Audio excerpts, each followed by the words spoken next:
चलिए, आज का हमारा विषय है प्रताप नारायण मिश्र का निबंध धोखा। कल हम लोगों ने आप निबंध पढ़ा। धोखा निबंध की बात करें, भारतेंद्र जी के अगर बात करें, भारतेंद्र जी कह रहे हैं, सॉरी, प्रताप नारायण मिश्र लिखा हुआ ये निबंध है। बैजे गांव में इनका जन्म हुआ था 24 सितंबर 1856 बैसवाड़ा जनपद के तहत जो आता है। और उर्दू और फारसी में वे ब्राह्मण नाम के उपनाम से कविता करते थे। ब्राह्मण को ही ब्राह्मण ऐसे करके लिखते थे। ठीक है। कानपुर वाले घर पर प्रताप नारायण मिश्र के साहित्यकारों का जमघट कहते रहता था। ब्राह्मण पत्र का संपादन के विषय और विश्लेषण तथा हिंदी के प्रसार संबंधी योजनाओं पर वहां बहस होती थी। अपने समय के वे अच्छे लावनीबाज थे। 19वीं सदी के वे समर्पित साहित्यकारों में इनका नाम आता है। 1894 में मिश्र जी ऐसे बीमार पड़े कि कभी वो स्वस्थ नहीं हो सके। 38 वर्ष की अवस्था में उनका स्वर्गवास हो गया। मैम आवाज भी नहीं आ रही, नहीं दिख रही है। आवाज क्लियर नहीं है मैम।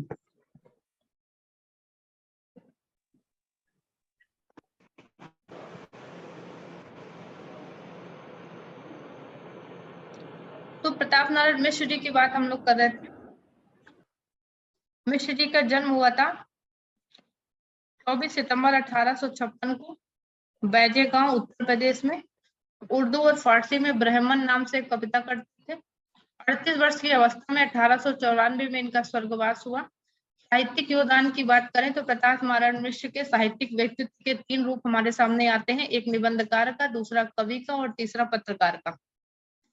इनके कवि व्यक्तित्व की भाषा कैसी है? ब्रज भाषा की श्रृंगारिक प्रवृत्ति मिलती है। वहीं लोक प्रवृत्ति के तत्वों की बहुलता इनके काव्य साहित्य में देखने को मिलेगी। व्यंग्य विनोद के साथ देसीपन की गंध इनकी कविता में विद्यमान है। प्रेम पुष्पावली, मन की लहर, ये इनकी रचनाएं हैं। लावनियों का संकलन है, अच्छे लावनीबाज थे ये। और मन की लहर में उनकी विविध भाषाओं में लिखी गई लावनियों का संकलन है, जो 1885 में प्रकाशित हुआ। श्रृंगार विलास, आला दंगल, ब्रेडला स्वागत, लोकोक्ति शतक, ये इनकी रचनाएं हैं। अन्य और इनकी महत्वपूर्ण कविताओं का जो संकलन प्रताप लहरी के नाम से प्रकाशित हुआ। ठीक है। उसके बाद आगे आते हैं, हिंदी के श्रेष्ठ आत्मव्यंजक निबंधकार हैं ये। और इन चूंकि निबंधकार के रूप में हमारे सिलेबस में है, तो निबंध उनके हमारे लिए इंपॉर्टेंट होते हैं। उनके निबंध में देश दशा, समाज सुधार, नागरिक हिंदी प्रचार, मनोरंजन आदि सभी विषयों का विवेचन मिलता है। और इनके निबंधों का संग्रह निबंध नवनीत और प्रताप पीयूष नाम के ग्रंथावलियों में संकलित है। ब्राह्मण पत्र उन्होंने विविध विषयों पर गद्य प्रबंध करने के लिए निकाला था। ठीक है। धोखा निबंध की बात करें, जो हम हमारे सिलेबस का है। धोखा निबंध का जो रचना काल है, कहते हैं 1876 से 1885 के आसपास मालूम होता है। ठीक है। यानी हिंदी नवनीत नाम का जो निबंध संग्रह है, उसमें ये सर्वप्रथम प्रकाशित हुआ था। उसके बाद यानी कि लिखने के बाद उसी में पहली बार आया, बाद में आया। इस निबंध की रचना से पूर्व वे कवि, नाटककार और पत्रकार के रूप में प्रतिष्ठित हो चुके थे। तो धोखा नामक जो इनका निबंध है, धोखा नाम के भाव को समझने के उद्देश्य से उन्होंने इस निबंध की रचना की। निबंध को जीवन संदर्भों से जुड़े अनुभवों से उन्होंने पुष्ट बनाया।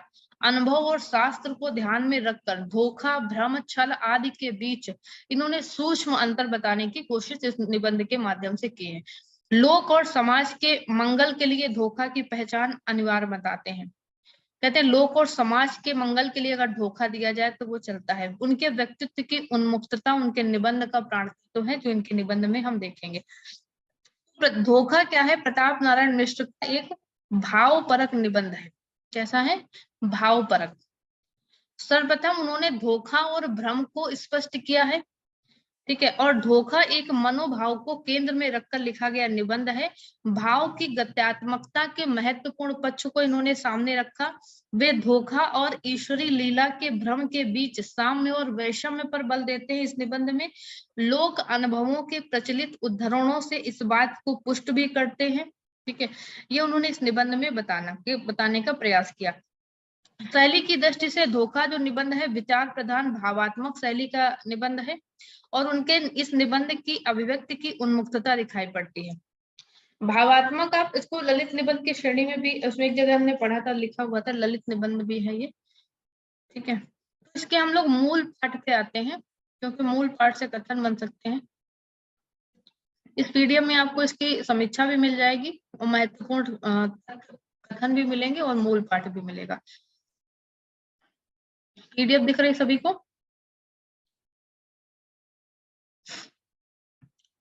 धोखा। प्रताप नारायण मिश्र जी लिखते हैं, इन दो अक्षरों में न जाने कितनी शक्ति है। धोखा क्या है? दो अक्षरों से ही तो बना है।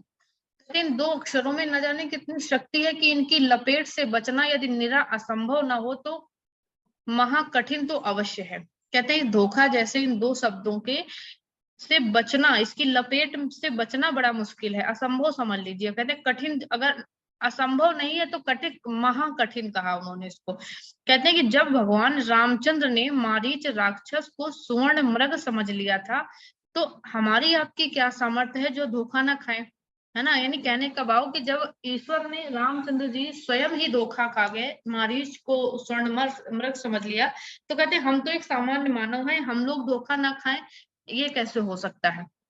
कहते बरंच ऐसी कथाओं से विदित होता है कि स्वयं ईश्वर भी केवल निराकार निर्विकार ही रहने की दशा में इससे पृथक रहता है, सो भी एक रीत से नहीं रहता है, क्योंकि उसके मुख्य कामों में से एक काम क्या है? सृष्टि का उत्पादन करना। और कहते हैं सृष्टि के उत्पादन के लिए उसके लिए उसे अपनी माया का आश्रय लेना पड़ता है। और माया क्या है? माया, भ्रम, छल इत्यादि क्या है? कहते हैं ये सब धोखे के पर्याय हैं। ये तीनों शब्द नोट डाउन कर लीजिएगा, माया, भ्रम और छल, ये क्या है? धोखे के ही पर्याय हैं। और अगर ईश्वर सृष्टि का निर्माण करता है, उसके लिए माया का आश्रय लेना पड़ता है, तो ईश्वर भी कहीं ना कहीं धोखे से लिप्त है, ये उनके कहने का भाव। तो कहते हैं इस रीत से यदि हम कहें कि ईश्वर भी धोखे से अलग नहीं है तो अयुक्त ना होगा, क्योंकि ऐसी दशा में यदि वह धोखा खाता नहीं तो धोखे से काम अवश्य लेता है, जिसे दूसरे शब्दों में कह सकते हैं कि माया का प्रपंच फैलाता है, वह धोखे की टट्टी खड़ा करता है। यानी कि ईश्वर क्या करता है? माया का प्रपंच फैलाता है, या कह सकते हो कि धोखे का एक तरह से आवरण खड़ा करता है। और इसलिए कहते हैं अतः सबसे पृथक रहने वाला ईश्वर भी ऐसा नहीं है जिसके विषय में यह कहने का स्थान हो कि वह धोखे से अलग हो। यानी कि कहते हैं वो धोखे से ईश्वर भी अलग नहीं है, वरंच धोखे से पूर्ण उसे कह सकते हैं। यानी ईश्वर को भी धोखे से परिपूर्ण कहा उन्होंने। क्यों कहा? क्योंकि वेदों में उसे आश्चर्योच्च वक्ता, चित्रन देवानु मुदगातनीक कहा गया। यानी कि आश्चर्य तथा चित्रत्व को मोटी भाषा में कहते क्या कहा जाता है? धोखा ही कहते हैं एक तरह से। कहते हैं आश्चर्य करें तो कहते हैं ये धोखा ही है, सीधी सीधी भाषा में अगर कहें तो। अथवा कहते हैं अवतार धारण की दशा में उसका नाम माया बपुधारी होता है। ईश्वर को क्या कहा जाता है? अवतार जब धारण करता है माया बपुधारी कहा जाता है, जिसका मतलब क्या होता है? धोखे का पुतला। और सच भी यही है। ईश्वर को क्या कहा? यानी कि माया बपुधारी, यानी ईश्वर भी क्या है? धोखे का पुतला कहा उन्होंने। और कहते हैं जो सर्वथा निराकार होने पर भी मत्स्य, कच्छप आदि रूपों में प्रकट होता है। कहते हैं अगर हम कहते हैं कि जो ईश्वर को निराकार भी हम कहते हैं, कहते हैं वो निराकार होने पर मछली और कच्छप जैसे रूपों में प्रकट भी होता है, ये क्या है? धोखा है कहते हैं। और शुद्ध निर्विकार कहलाने पर भी वो नाना प्रकार की लीला किया करता है। कहते हैं उसको कहा गया है ना, ईश्वर कैसा? निर्विकार है, विभिन्न विकारों से रहित है, लेकिन फिर भी वो विभिन्न प्रकार की लीलाएं किया करता है। तो कहते हैं ये क्या है? धोखा ही है, धोखे का पुतला ही तो है। वह धोखे का पुतला नहीं तो और क्या है? प्रताप नारायण मिश्र कहते हैं हम आदर के मारे उसे उसे भ्रम से रहित कहते हैं। कहते हैं हमारा उस ईश्वर के प्रति इतना आदर है हमारे मन में, उसके प्रति हमारे मन में इतनी श्रद्धा है कि हम उसके धोखे को, उसके जो धोखे का पुतला जो ईश्वर है, इस सच्चाई को हम उसे भ्रम से रहित कहते हैं। यानी हम आदर की वजह से ईश्वर को ये सब नहीं कहते हैं कि वो धोखे का पुतला है, लेकिन वास्तव में वो बताते हैं कि वो भी ईश्वर स्वयं एक धोखे का पुतला है। पर जिसके विषय में कहते हैं कोई निश्चय पूर्वक इद मिथ्यम कही नहीं सकता, जिसका सारा भेद स्पष्ट रूप से कोई जान नहीं सकता, कहते वह निर्भ्रम या भ्रम रहित क्यों कर कहा जा सकता है। शुद्ध निर्भ्रम वह कहलाता है जिसके विषय में भ्रम का आरोप भी न हो, पर उसके तो अस्तित्व तक में नास्तिकों को संदेह और आस्तिकों को निश्चित ज्ञान का अभाव रहता है। फिर वह निभ्रम कैसा है? यानी प्रताप नारायण मिश्र यहाँ भी एक प्रश्न करते हैं कि ईश्वर को हम निभ्रम कैसे कह सकते हैं? कहते हैं निभ्रम वही होता है जिसके विषय में कोई भ्रम का आरोप भी ना कर सके, वो निभ्रम होता है। लेकिन ईश्वर के विषय में आस्तिक और नास्तिकों में ये संदेह है, यानी नास्तिक लोग कहते हैं ना कि उसकी निश्चित ज्ञान का अभाव है, नास्तिक उसमें संदेह करते हैं उसकी स्थिति पर। तो कहते हैं जब उस पर संदेह है, ईश्वर के स्वरूप पर भी, उसके विद्यमान और होने ना होने पर भी अगर संदेह है नास्तिक और नास्तिकों में, तो कहते हैं फिर वो ईश्वर निभ्रम कैसे हो सकता है?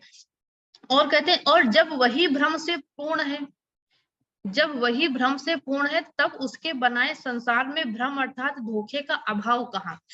ठीक है, तो प्रताप नारायण मिश्र बताना चाहते हैं कि जब ईश्वर स्वयं भ्रम से पूर्ण है, भ्रम को उन्होंने क्या कहा? उसी धोखे का पर्याय कहा, भ्रम को। ठीक है, तो कहते हैं जब वही भ्रम या धोखे से परिपूर्ण है ईश्वर, तो तब उसके द्वारा बनाया गया संसार वो भ्रम यानी अर्थात धोखे का अभाव वहां कैसे नहीं हो सकता? यानी वहां तो निश्चित रूप से होगा जब वो स्वयं भ्रम का से पूर्ण रूप से पूर्ण है। तो आगे कहते हैं वेदांती लोग जगत को निराभ्रम समझते हैं। यहाँ तक कि एक महात्मा ने किसी जिज्ञासु को भली भांति समझा दिया था कि विश्व में जो कुछ है और जो कुछ होता है वो सब भ्रम है ना? कहते महात्मा लोग ये सब कहते हैं कि विश्व में जो कुछ होता है और ये सब भ्रम है। किंतु कहते हैं ये समझाने के कुछ ही दिन के उपरांत उनके किसी प्रिय व्यक्ति का प्राणांत हो गया, जिसके शोक में वो फूट फूट कर रोने लगे। फिर कहते जिस महात्मा ने ये बात कही, समझाया कि ईश्वर संसार में सब कुछ निराभ्रम, जिसको उन्होंने बोला, तो कहते जब वो फूट फूट रोने लगे, इस पर शिष्य ने आश्चर्य में आकर उनसे पूछा कि आप तो सब बातों को भ्रमात्मक मानते हैं, आप कहते हैं ना सब भ्रम है, फिर जानबूझकर रोते क्यों हैं? इसके उत्तर में उनके गुरु ने क्या जवाब दिया? रोना भी भ्रम ही तो है। रोने को भी उन्होंने क्या कहा? ये भी एक भ्रम है, ये ही धोखा, ये भी एक धोखा ही है, ये भी एक छलावा ही है। सच है कि भ्रमोत्पादक भ्रम स्वरूप भगवान के बनाए हुए भव यानी संसार में जो कुछ है भ्रम ही है। जब तक भ्रम है तभी तक संसार, वरंच संसार का स्वामी भी तभी तक है, फिर कुछ भी नहीं। ठीक है, तो प्रताप नारायण मिश्र यहाँ इस बात को कहना चाहते हैं कि जब सब ईश्वर ही भ्रम पूर्ण है तो उसकी बनाई हुई हर एक चीज, हर एक वस्तु भ्रम से युक्त है। और इस संसार में कहते हैं जब इस संसार का स्वामी भी तभी तक है जब तक भ्रम है। और कहते और कौन जाने हो तो उसमें कोई काम नहीं, परमेश्वर सबका भ्रम बनाए रखे, इसी में सब कुछ है। जहां भ्रम खुल गया वही लाख की भलमसी खाक में मिल जाते हैं। जो लोग पूरे ब्रह्मज्ञानी बनकर संसार को सचमुच माया की कल्पना मान बैठते हैं, वे अपनी भ्रमात्मक बुद्धि से चाहे अपने तुच्छ जीवन को साक्षात सर्वेश्वर मान के सर्वथा सुखी हो जाने का धोखा खाया करें, पर संसार के किसी काम के नहीं रह जाते। वरंच कहते हैं निरे अकर्ता अभोक्ता बनने की उमंग में अकर्मण नारी नारी सब एक हैं, जस में हरि तस्माए। कहते हैं कि इन इत्यादि सिद्धांतों के मारे अपना तथा दूसरों का जो अनिष्ट न कर बैठे वही थोड़ा है। यानी कि प्रताप नारायण मिश्र जी यही कहना चाहते हैं कि जब तक भ्रम है जीवन में क्या है, हम अगर कहते हैं ना कि संसार भ्रमपूर्ण है, तो भ्रमपूर्ण है तभी तक ये संसार कहते हैं ये सब कुछ चल भी रहा है। अगर किसी के प्रति भी अगर हम भ्रमवश अपने उस रिश्ते को, उस जीवन को हम लोग जी रहे हैं तो सब कुछ अच्छा है। जहां पर वो वास्तविकता, वो परम ज्ञान हमारे सामने आ गया सचमुच, तो कहते हैं कि वहां पर आप समझ सकते हैं कि वो जीवन दुखी ही व्यक्ति, इस तरह से जीवन दुखपूर्ण ही हो जाता है। तो इसलिए कहते हैं भ्रम में ही है तो अच्छी बात है कि हम भ्रम में ही जीते रहें। ठीक है, तो आगे वो कहते हैं क्योंकि कहाँ थे हम लोग, कहते हैं क्योंकि लोक और परलोक का मजा भी धोखे में ही पड़े रहने से प्राप्त होता है। यहाँ भी एक अच्छा कथन है, ये प्रश्न परीक्षा की दृष्टि से कथन भी बन सकता है कि लोक और परलोक का मजा भी धोखे में पड़े रहने से ही प्राप्त होता है। बहुत ज्ञान छांटना सत्यानाशी की जड़ है। ज्ञान की दृष्टि से देखें तो आपका शरीर मलमूत्र मांस मज्जाद घृणास्पद पदार्थों का विकार मात्र है, पर हम उसे प्रीति का पात्र समझते हैं और दर्शन स्पर्शनाद से आनंद लाभ करते हैं, है ना। तो ये बताना मिस्टर का कहने का भाव कि अगर हम बहुत ज्यादा ज्ञानी भी हो जाएंगे, कहते हैं ना बहुत ज्यादा ज्ञानी होना भी हमारे लिए नुकसानदेह ही होता है, तो कहते हैं बहुत ज्यादा ज्ञान छाटना भी सत्यानाशी की जड़ ही है। तो हमको वास्तव में लिखते हैं आगे कि हमको वास्तव में इतनी जानकारी नहीं है कि हमारे सिर में कितने बाल हैं, वह एक मिट्टी के गोले का सिरा कहाँ पर है, किंतु आप हमें बड़ा भारी विज्ञ और सुलेखक समझते हैं। अपने लिए वो कहते हैं कि हमें इतना तो नहीं पता कि हमारे सिर में कितने बाल हैं, एक मिट्टी के गोले का सिरा कहाँ पर है, लेकिन आप हमें बहुत ज्ञानी समझते हैं। हमारी लेखनी या जिह्वा की कारीगरी देखकर सुख प्राप्त करते हैं आप, लेकिन कहते हैं विचार करके देखिए तो धन जन इत्यादि पर किसी का कोई स्वत्व नहीं, यानी ना धन पर किसी का स्वामित्व स्वत्व है और ना जन पर, ना लोगों पर। तो इस क्षण हमारे काम आ रहे हैं, क्षण ही भर के उपरांत न जाने किसके हाथ में वो किस दशा में पढ़ के हमारे पक्ष में कैसे हो जाए, चाहे लोग हो चाहे धन हो। आज हमारे पास है, कल किसी और के साथ हो सकता है। तो कहते हैं कि और कहते हैं अगले ही क्षण वो किस दशा में पड़ के हमारे पक्ष में कैसे हो जाए, और मान भी लें कि इनका वियोग कभी ना होगा, यानी धन का और जन का वियोग कभी ना होगा, तो भी हमें क्या, आखिर एक दिन मरना है। कहते मूंद गई आंखें तब लाखे के ही काम की। बीच बीच में जो ये पंक्तियां बोलते हैं, कहावतों का जिक्र करते हैं वो, तो ये कहावतें भी आपके लिए इंपॉर्टेंट हो सकती हैं कि किस निबंध में आई या किसकी हैं, ठीक है। तो कहते हैं कि जब आंखें बंद हो गई तो लाखे के ही काम की, यानी लाखों हमारे पास रहेगा भी तो किस काम का होगा। पर कहते हैं यदि हम ऐसा समझकर सबसे संबंध तोड़ लें तो सारी पूंजी गंवाकर निरे मूर्ख कहलावे, स्त्री पुत्र आदि का प्रबंध न करके उनके जीवन नष्ट करने का पाप मुड़ आवे, ना हम काहू के को न हमारा का उदाहरण बन के सब प्रकार के सुख सुविधा सुयस से वंचित रह जाए। इतना ही नहीं वरंच और भी सोच कर देखिए तो किसी को कुछ भी खबर नहीं मरने के पीछे जीव की क्या दशा होगी। तो यानी उनके कहने का भाव कि अगर ये सारी चीजें हम जानते हैं, सब कुछ समझते हैं कि आज हमारे पास है धन, कल किसी और के पास होगा, आज हम जीवित हैं कल हमारी मृत्यु भी होगी, इन सारी वास्तविकताओं को समझते हुए भी तो हम जी रहे हैं ना। हम सब कुछ उसी तरह से, यानी ये भ्रम में, इस धोखे में हम जी तो ही रहे, लेकिन ये सब सोच करके कि कल ये कहीं और चला जाएगा, कल किसकी मृत्यु हो जाएगी, कल ये ऐसा हो जाएगा, तो कहते हैं ऐसा सोच के हम अपने भविष्य के लिए कुछ करें ही ना, अपने घर परिवार के लिए किसी से कुछ उस संबंध को ही ना जोड़े, तो कहते हैं ये तो हमारे लिए मूर्खता ही होगी ना, लोग करते भी हैं, ठीक है। तो कहते हैं बहुतेरों का तो ये सिद्धांत ये भी है कि दशा किसकी होगी, जीव तो कोई पदार्थ ही नहीं, घड़ी के जब तक सब पुर्जे दुरुस्त हैं, ठीक ठाक लगे हुए हैं, तभी तक उसमें खटखट टन आवाज आ रही है। जहां उसके पुर्जों का लगाव बिगड़ा वही न उसकी गति न शब्द।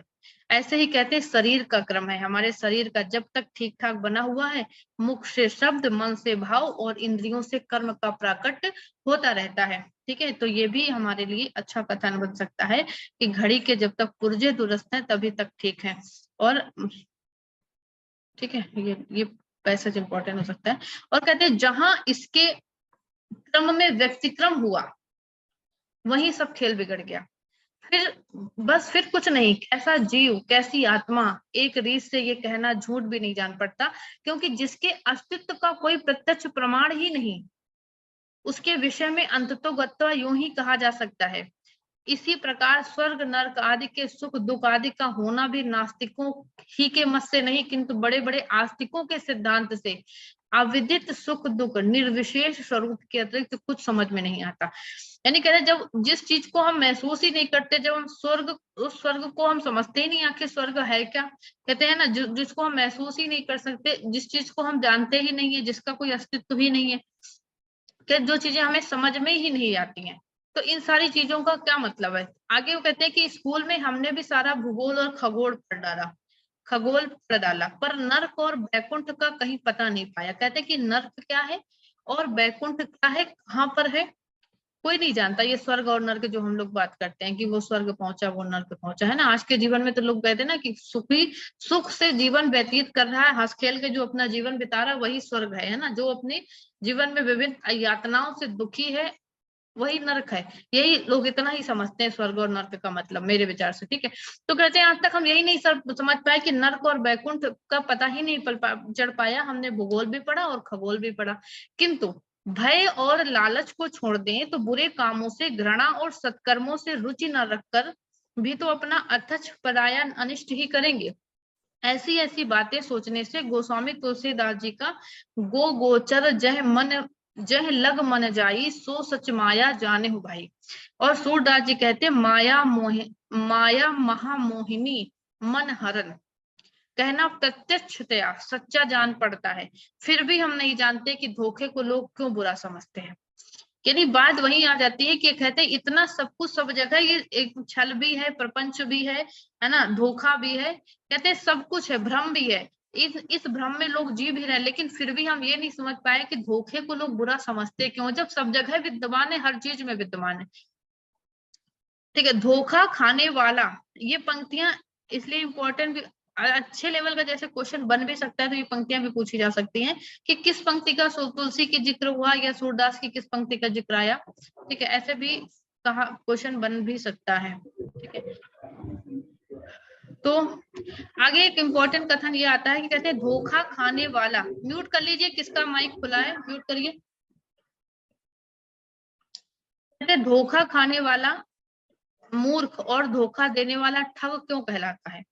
जब सब कुछ धोखा ही है, धोखा ही धोखा है, और धोखे से अलग रहना ईश्वर की सामर्थ्य से भी दूर है, तथा धोखे ही के कारण संसार का चरखा पिन पिन चला जाता है, नहीं तो ढिच्चर ढिच्चर होने लगे, बरंच रही न जाए तो फिर इस शब्द का स्मरण व श्रवण करते ही आपकी नाक भौं क्यों सिकुड़ जाती है। कहते हैं कि जब सब जगह धोखा ही है, ये जीवन भी धोखे से ही बड़े आराम से चल रहा है, नहीं तो कहते इसको भी ये भी धक्का मार हो जाए, है ना। कहते फिर जब सब जगह वो चीज विद्यमान है तो इस शब्द के नाम लेते ही आपकी नाक भौं क्यों सिकुड़ जाती है।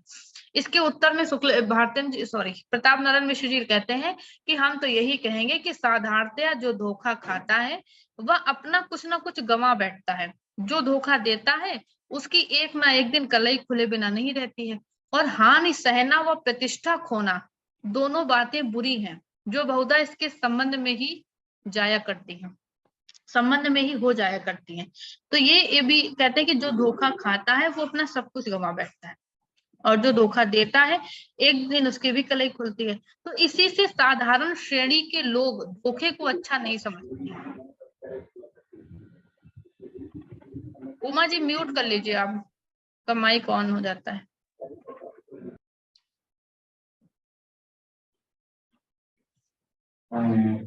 तो कहते हैं इसी से साधारण श्रेणी के लोग धोखे को अच्छा नहीं समझते, यद्यपि उससे बच नहीं सकते, क्योंकि जैसे काजल की कोठरी में रहने वाला कहते बेदाग नहीं रह सकता, वैसे ही भ्रमात्मक भवसागर में रहने वाला अल्प सामर्थ्य जीव का भ्रम से सर्वथा बचा रहना असंभव है, और जो जिससे बच नहीं सकता उसकी निंदा करना नीति विरुद्ध है।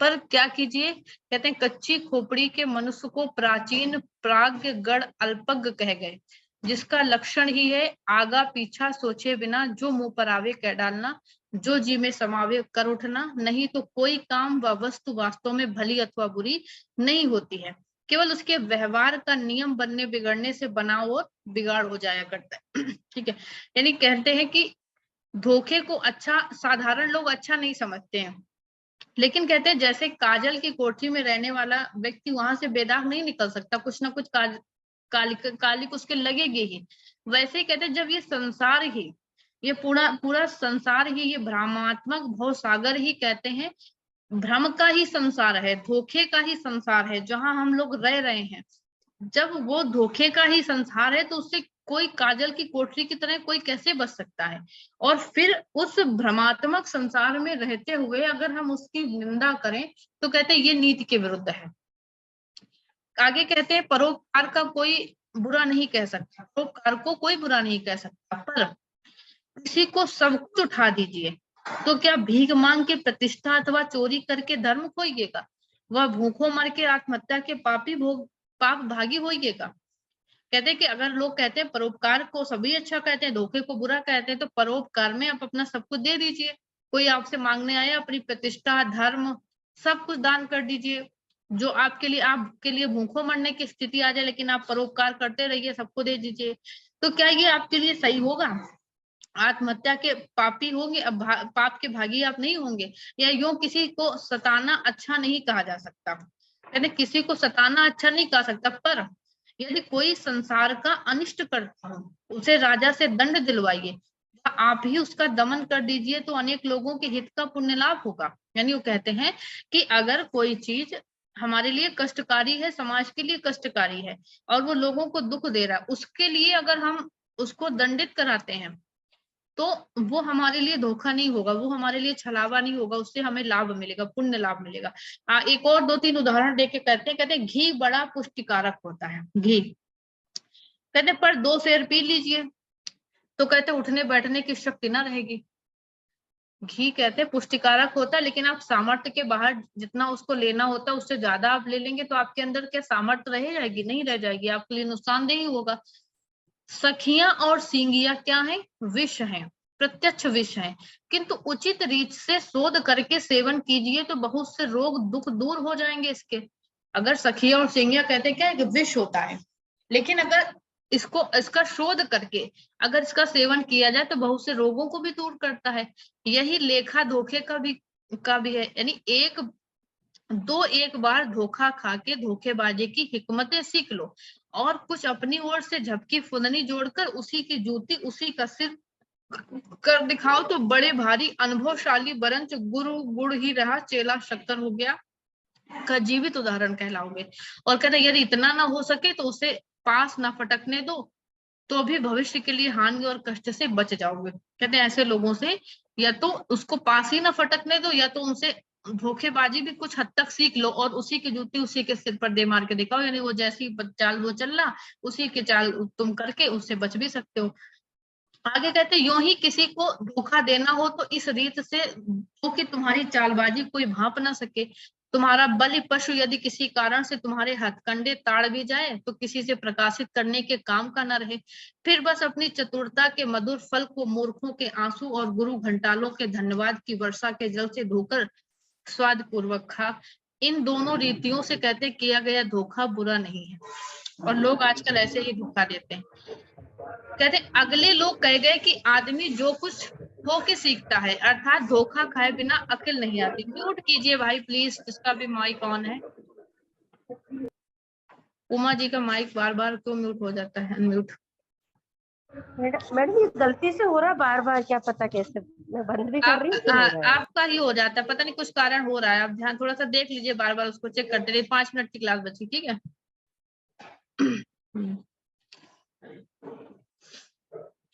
तो कहते हैं कि धोखा खाए बिना अकल नहीं आती, यानी अकल हमें तभी आती जब हम कहीं से धोखा खाते होते हैं। और बेईमानी और नीति कुशलता में इतना भी भेद है कि जाहिर हो जाए तो बेईमानी कहलाती है, छिपी रह जाए तो बुद्धिमानी कहलाती है। कहते हैं यही इतना ही भेद है बेईमानी और नीति कुशलता में। हमें आशा है, आगे लिखते हैं कि इतने लिखने से आप धोखे का तत्व यदि निरे खेत के धोखे ना हो मनुष्य हो तो समझ गए होंगे, पर अपनी ओर से इतना समझा देना भी हम उचित समझते हैं कि धोखा खा के धोखेबाजी का पहचानना साधारण समझ वालों का काम है।